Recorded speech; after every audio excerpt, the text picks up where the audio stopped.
Jeremias 33, 3. Vamos lá? 33, 3. Jeremias: clama a mim e responder-te-ei, e anunciar-te-ei coisas grandes e firmes que não sabes. E quantas pessoas dizendo, pastor, eu creio nessa palavra, mas comigo não está funcionando. Quantas pessoas estão clamando e Deus não está respondendo? Porque verdadeiramente, nem sempre nós entendemos como Deus responde. Verdade, pessoal. Às vezes Deus não responde como nós pensamos que Ele iria responder. O pessoal conta um caso que o homem estava morrendo afogado. Vocês já ouviram isso várias vezes, né? Só ilustração só. Não é piada não, só para você entender. Como é que Deus responde? Esse homem estava morrendo afogado e ele clamou, Senhor, envia o socorro, Senhor, o meu socorro vem de ti, o meu socorro vem do Senhor. Ele acabou de falar, chegou uma pessoa de barco. Ele orou, obrigado, meu socorro vem do Senhor. Veio logo depois um surfista, vamos na plancha. Ele disse, não, meu socorro vem do Senhor.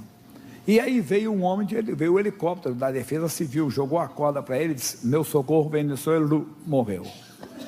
Morreu, chegou no céu e disse, Deus, eu não entendo, eu pedi o socorro, por que o Senhor não enviou? Ele disse, eu enviei. Enviei o barco, o surfista, enviei o helicóptero. E às vezes nós também não entendemos como é que Deus responde. Olha como é que Deus responde. Salmo 107, essa é uma das maneiras.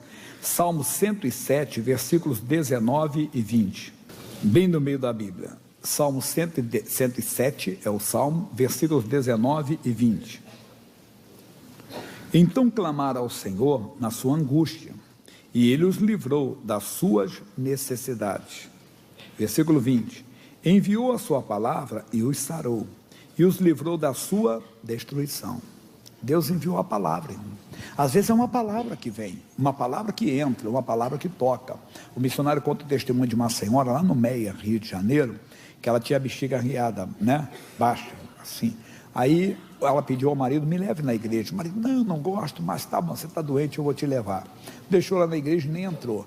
Naquele dia o missionário estava pregando e ele falou, olha, a Bíblia diz, entrai pelas portas dele com louvores. E ela ficou pensando, como entrar pelas portas? Se Jesus é a porta. E ele explicou, mas é aquela palavra que Deus fala, é aquela palavra que vem, e naquela palavra está a sua cura, naquela palavra está a sua bênção. Se Jesus, então aqui está a minha cura, e colocou a mão assim em cima. Quando voltou no médico, o marido não queria levá-lo de novo, tá bom, você está doente, eu tenho que te levar, marido meio encrenqueiro. Quando chegou lá, o médico examinou, falou com o marido, disse, olha, o que houve aqui eu não sei, mas a bexiga dela é de uma menina, de uma mocinha a bexiga dela. Está completamente restabelecida. É uma palavra. Olha o que diz aqui o apóstolo Paulo aos Coríntios. 1 aos Coríntios 1:18. Novo Testamento. Fique atento. 1 aos Coríntios 1:18.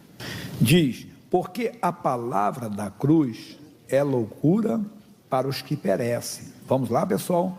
Mas para nós que somos salvos é o poder de Deus. A palavra que nós pregamos, a palavra que você recebe, que eu recebo, ela tem o poder de Deus para a nossa salvação, para a nossa cura, para a nossa libertação. Naquela palavra tem a bênção para a maternidade. Naquela palavra tem a palavra para a salvação do casamento. A palavra que vem para libertar, palavra que vem e mexe com você. Desculpe repetir tantos casos aqui, mas o caso do chinês, lembra o chinês? Empresário falido, arrasado, sem nada, estava ouvindo um pastor coreano pregar, e ele pregando disse, e Jesus disse, bom é o sal. Ele parou, o pregador não sabia o que Deus estava falando daquele homem, e no coração dele ele ficou, bom é o sal é bom é o sal, eu vou vender sal. Foi trabalhar com sal e se tornou o magnata do sal. A palavra tem um poder com ela. Nem sempre a palavra vem como nós pensávamos, às vezes ela vem até em forma de puxão de orelha. Isso aconteceu com Josué. Vamos para Josué, capítulo 1, porque eu preguei essa mensagem o dia todo, mas com personagens diferentes, tá? Eu não preguei o Josué durante o dia, não. Capítulo 1, versículo 10. Capítulo 7, desculpe. Capítulo 7, versículo 10. O Josué estava chorando diante dele, perguntando, Deus, por quê? Por que o Senhor nos fez passar o Jordão? O Josué tinha sofrido uma derrota. Ele tinha acabado de ter uma grande vitória, uma grande conquista. Ele teve uma derrota para uma nação muito pequena, chamada Ai, tão pequena quanto o nome. E o Josué chorando diante de Deus, falou: Deus, por quê? Por que Deus? O Senhor nos fez passar o Jordão? O Senhor vai nos envergonhar? O que as pessoas vão dizer do teu nome? E Deus então respondeu para ele e disse: então disse o Senhor a Josué, fique atento ao que Deus está falando, ao que a palavra de Deus diz, o que a palavra de Deus fala. Levanta-te, porque estás prostrado assim sobre o teu rosto. Israel pecou, e até transgrediram o meu conceito que lhes tinha ordenado, e até tomaram do anátema, e também furtaram, e também mentiram, e até debaixo de sua bagagem o puseram. Pelo que os filhos de Israel não puderam subsistir perante os seus inimigos, viraram as costas diante dos seus inimigos, porquanto estão amaldiçoados. Não serei mais convosco, se não desarraigardes o anátema do meio de vós. Coisa séria, pessoal. Isso aqui é para mim, é para você. Às vezes estamos orando, tem alguma coisa que Deus condena. Anátema é coisa que Deus condena, é coisa amaldiçoada. O Acã, ele pegou, quando ele entrou em Jericó, a maioria com essa história, ele se apropriou de uma capa babilônica e de um pouco de ouro, e uma quantia de ouro e de prata, e escondeu na tenda dele, ninguém sabia. Mas a Bíblia diz que o pecado vai aparecer. O pecado vai nos condenar. Então, quando Deus dá uma palavra para mostrar que tem pecado, é para a pessoa não ser condenada. E às vezes ficamos chateados. Numa certa igreja, um pregador, entenda, ele tinha cometido um erro, coisa boba, não é? Há muitos anos atrás. Anos depois, perguntaram: mas não foi esse fulano que fez isso, Coisa boba, negócio de... como se muda de uma igreja para outra, um exemplo, o pregador, eu chego, recebo a direção da igreja: o senhor Jaime de Amorim Campos, o senhor Carlos está sendo transferido para Uganda, lá na África. Eu disse: tá bom, eu vou. Mas eu achei esse microfone tão bonitinho, levei comigo. Mas o pastor Gabriel, meu substituto, eu tinha que falar com ele. Aí eu não falo, uma coisinha boba, né? Depois de tantos anos vai aparecer. Aí vai lá um dia, daqui a 20 anos, já pensou? O pastor Gabriel vai pregar lá e diz assim: pastor Jaime, esse microfone é aquele que estava lá na sede? Rapaz, isso deu um trabalho, isso deu até uma auditoria lá na igreja, foi um levantamento tremendo, todo mundo queria saber onde estava esse microfone, ninguém sabia, disse que tinham furtado, tinham coisa, e está contigo. Parece coisa boba que eu estou falando, não parece? Não, o pecado te achará, irmão. Deus faz isso no livro de Números, não vou ler agora para você, número, depois ele coloca para mim, se eu não me engano é 32, 35, 23, 35, depois ele confere para mim. E vai achar, o pecado vem. Então Deus está dizendo: ô Josué, tem pecado no meio de vocês, e às vezes tem em nós, é uma coisa que Deus condena, que guardamos, é uma paixão, entenda, é um desejo errado, é uma mágoa, desculpe repetir, é ódio, é mágoa, e está ali, e você começa a orar e não tem resposta, e Deus então usa um pregador, usa uma pessoa como agora, para mostrar, se não for tirado o anátema, Deus não pode operar. E às vezes o pecado não é como eu falei, depois do Josué vem os juízes. Ele pegou ali para mim, está ali, ó, eu troquei só o versículo, bota lá para mim.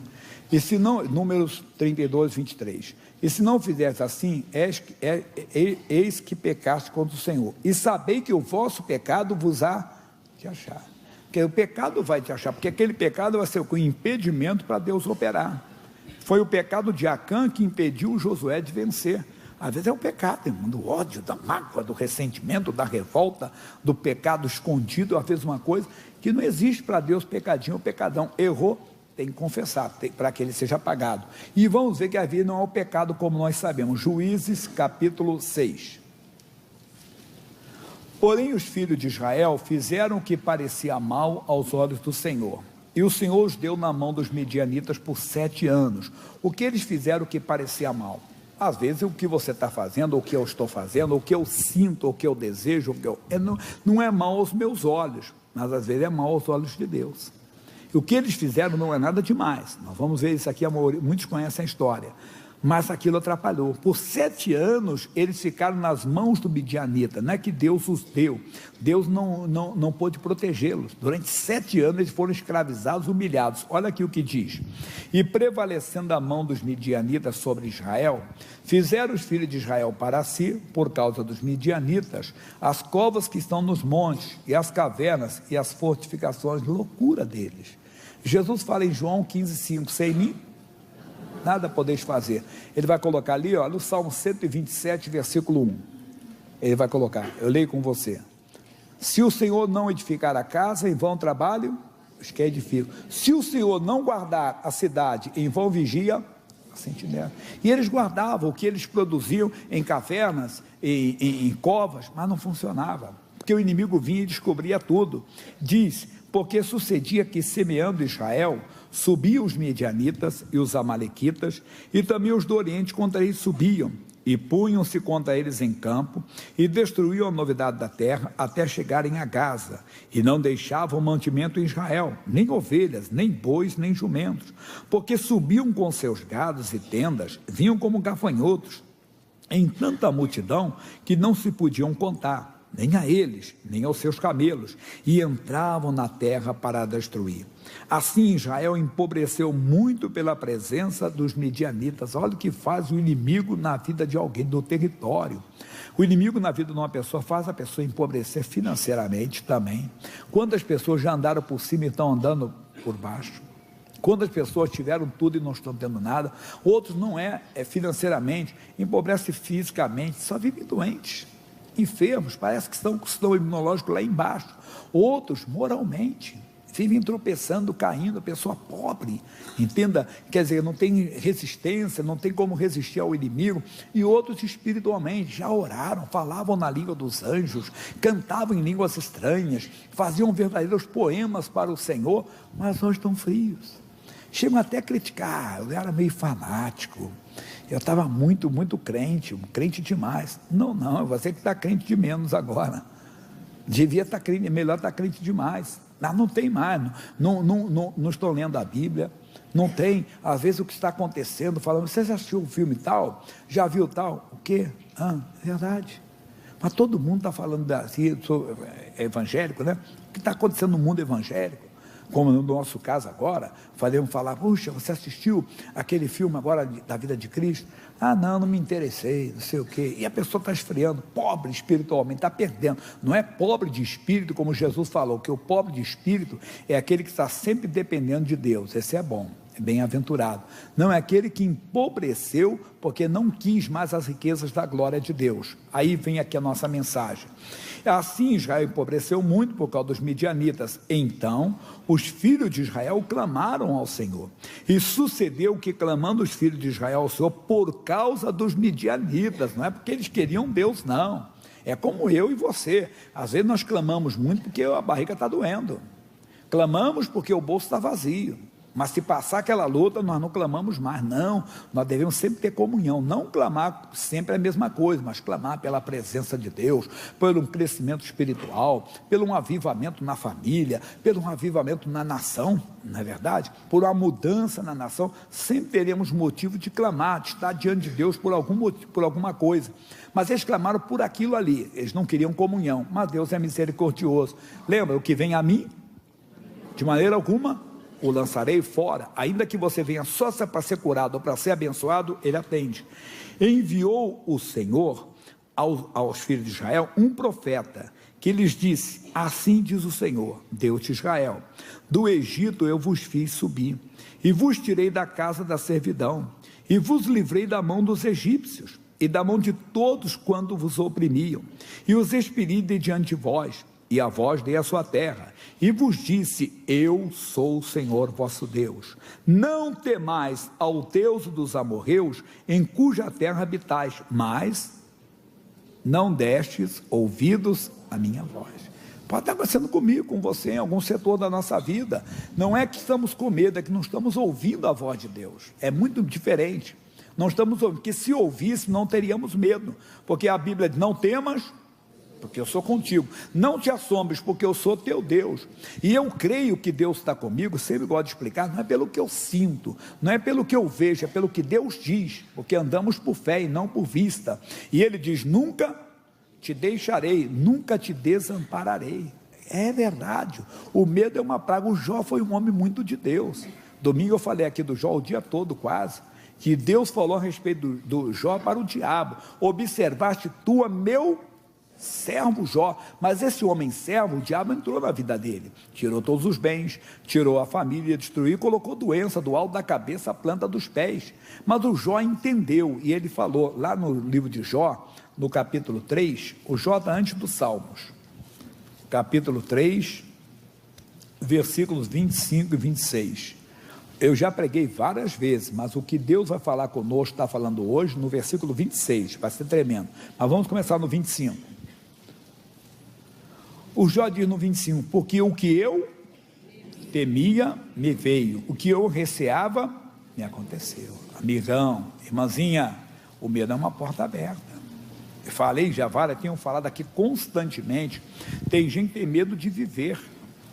Verdade, medo de ser feliz. Não, porque na minha família, pastor, tem muito caso de separação, então para que eu vou casar para me separar também? Que negócio é esse? Não tem esse negócio. Não, mas tem uma maldição hereditária na minha família. Não existe isso. Não existe, não existe. Não existe, não existe. A Bíblia diz que a alma que pecar, essa morrerá. Não, mas o que acontece? Porque não fazem a obra de Deus. Jesus passou por um certo lugar e encontrou um homem cego de nascença, lá em João 9, não precisa ler agora. E os discípulos falaram, Senhor, Rabi, quem pecou, este ou seus pais, para que nascesse cego? Pergunta sem pé e sem cabeça.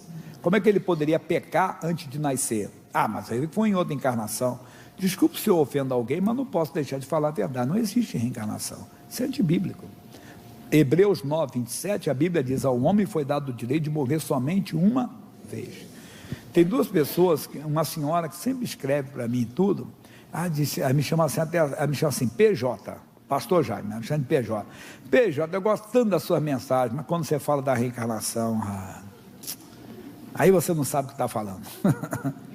Um outro foi o senhor que eu encontrei, até quando não vejo ele há algum tempo, sempre encontrava com ele na rua, e ele falava assim, Amorim, como gosto das suas mensagens, Amorim, mas quando você fala de reencarnação, o que eu posso fazer? Tem que pregar a verdade. A verdade é, ao homem foi dado o direito de morrer somente uma vez, vindo depois disso o juízo. Não existe reencarnação. Aquilo que para quem está começando a entender, que o Elias reencarnou em João Batista. Mentira. Mas por que você fala isso? Porque Elias não desencarnou. Se ele não desencarnou, como é que ele pode reencarnar? Re é do latim, quer dizer de novo. Como é que ele pode encarnar de novo se ele não desencarnou? Besteira, então não existe. Para com essa bobeira. Desculpa se eu estou lhe ofendendo, eu tenho que falar a verdade. Então, não, nem ele, para com essa bobeira, nem seus pais, que não tem esse negócio de que é hereditário. Foi assim para que se manifeste nele as obras de Deus, mas não parou. Convém que eu faça as obras daquele que me enviou enquanto é dia. A noite vem quando ninguém pode trabalhar. Quer dizer, Jesus tinha que fazer a obra. Somos nós. Não, porque se está tendo isso, agora no meu não vai ter. Eu vou fazer e não vai ter. O outro tem medo, irmão, de comer. Não, porque quando eu como a minha pressão sobe. O outro diz, não, quando eu como a minha glicose. Claro, você tem um profissional da saúde que cuida de você, da alimentação, ele fala lá, mas tem gente que virou uma paranoia, pessoal. Virou uma doença, a pessoa não tem medo de comer, tem gente que beber água, tem gente que beber água. Não, porque quando eu bebo água, meu estômago fica... Chega, por que eu estou falando isso? Veja o 26.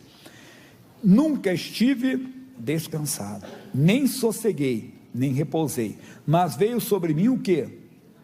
Perturbação. Irmãozinho, vê se o medo não está virando uma perturbação, que muita gente está com perturbação já.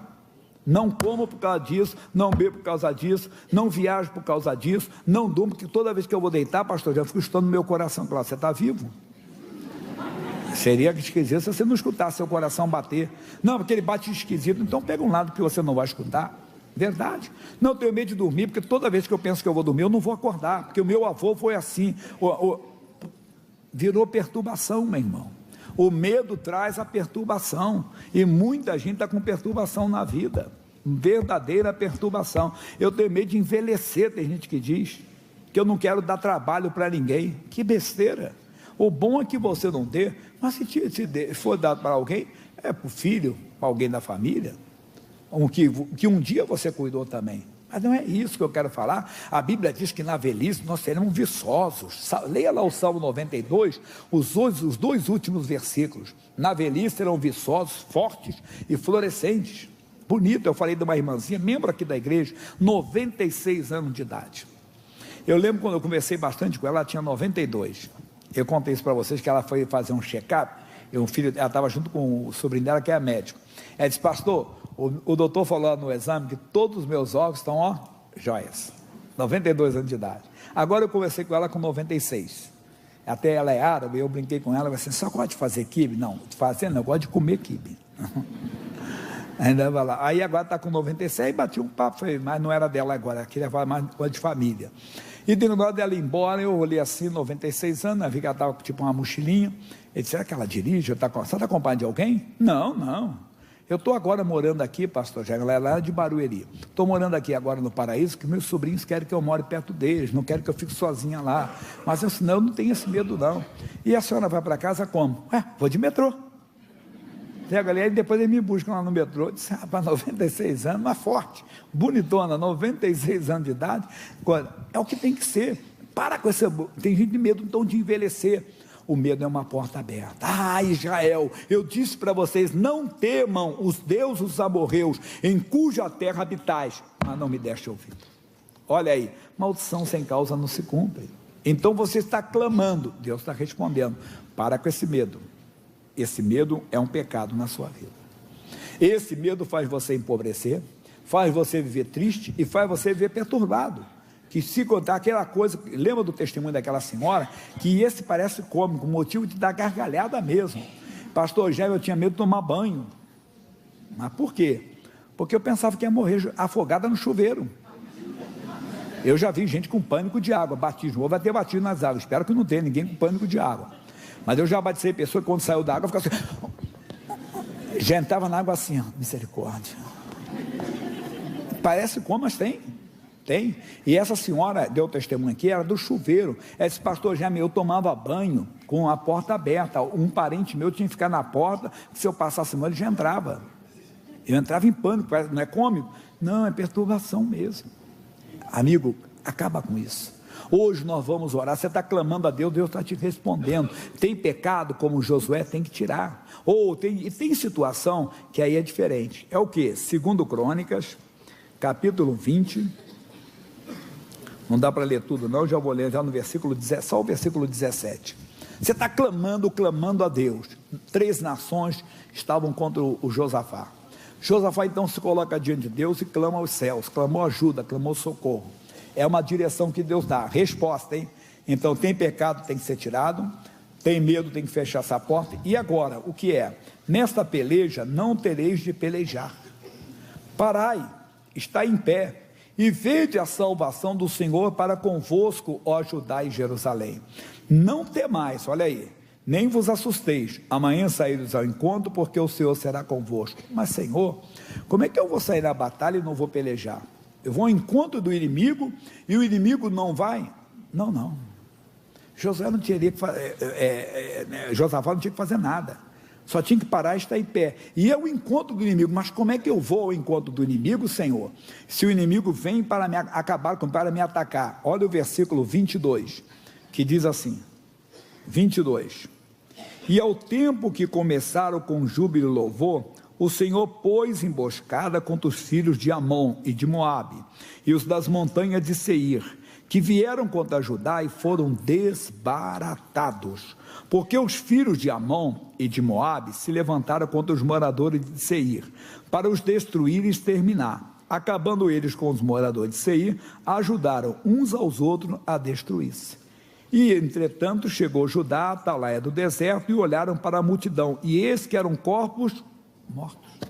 Josafá não derramou uma gota. Tem situação que você não tem que fazer nada. Eu já dei às vezes, explicação para alguém assim, um aconselhamento. Pastor Jaime, eu já fiz tudo que tinha que fazer. Então deixa as coisas acontecerem agora. Deixa as coisas. É o que o Josafá tinha que fazer. Ele tinha que deixar as coisas acontecerem. Ele tinha que se levantar, ir para cima do inimigo, louvando a Deus, adorando a Deus. Mas antes dele chegar no inimigo, o inimigo se autodestruiu. A mesma coisa contigo. Tem situação que você não tem que fazer nada. Tem que deixar a coisa acontecer, porque Deus está no controle. Entrega o teu caminho ao Senhor, confia nele, o mais ele fará.